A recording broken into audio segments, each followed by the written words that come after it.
So, hey guys, in today's video we're going to be learning about fortresses and what do fortresses actually do. Well, fortresses are used to draw in the end game when you are losing and you are down material and your opponent has better pieces or more pieces than you and you are surely losing. So how do you change all that? By building a fortress. And fortresses are not castling. Not castling. I repeat, not castling. People get confused with that. Castling and fortresses are way two different topics. Castling is just putting your king not in danger and putting it around some safety. And fortresses are just for drawing. So in our first position, we have black. We have white. And you can see that black has a queen and we don't even have it. So how do we win this one? And you shouldn't try to win these kinds of positions, because if you do, then you'll actually lose. And it's better to get a half point in tournaments than a 0. So it's better to get nothing. It's better to get something than a 0 point. So let's give black the first move. King to f4. And in fortresses, we want everything guarded. So this king to g7. And this is a fortress. And also fortresses stop the enemy from moving where he wants to.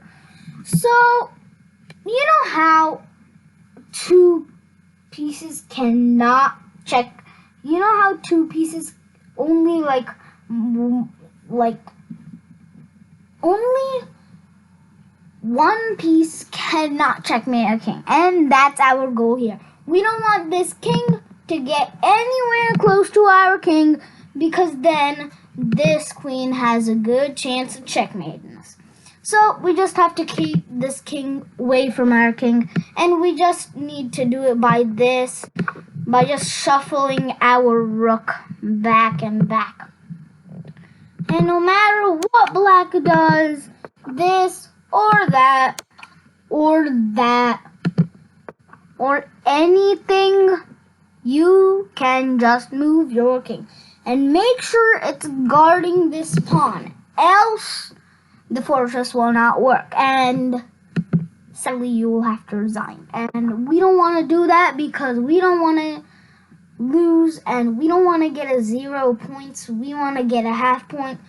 You get something is better than 0. I think you've all heard that before. So let's move on to our next example.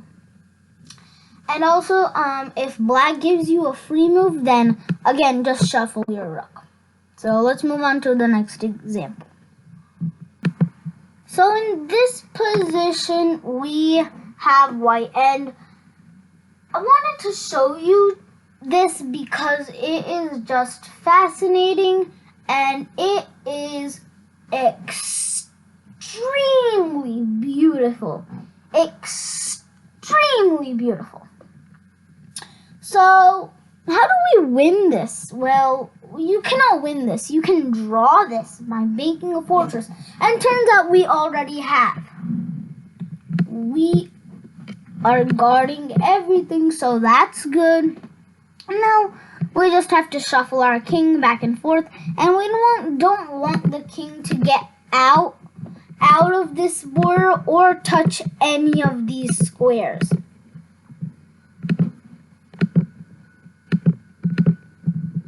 No. So, how do we do this? Well, we just shuffle our king, as I said. And black, if you want, check. Again, we just shuffle our king backward. Now here comes the tricky part. Your king doesn't really have any good options, because you don't just want to start walking out your king out of his safety net. So it's fine if you move up, because this does not necessarily break the fortress type of idea.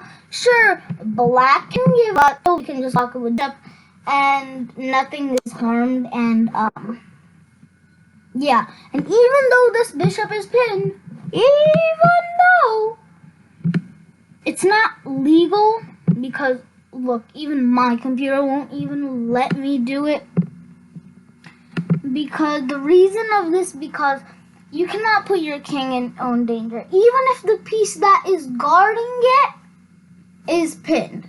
You're still putting your own king in danger. Because, look, if you put your own king in danger, sure, then it's the opponent's turn. So your opponent can capture the king. So basically, if you just do this, then the bishop can capture, and, well, whose king is gone first? Well, it's black, so black technically loses.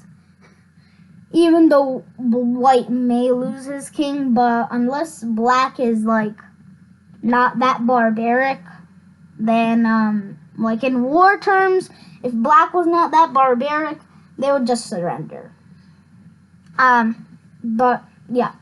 On to our next example. And final example. And you guys better remember this position because it happens in a lot of games, and some games that were meant to be won were drawn. Who wants to throw away a winning position out of the window like it was some piece of trash? Who just wants to do that?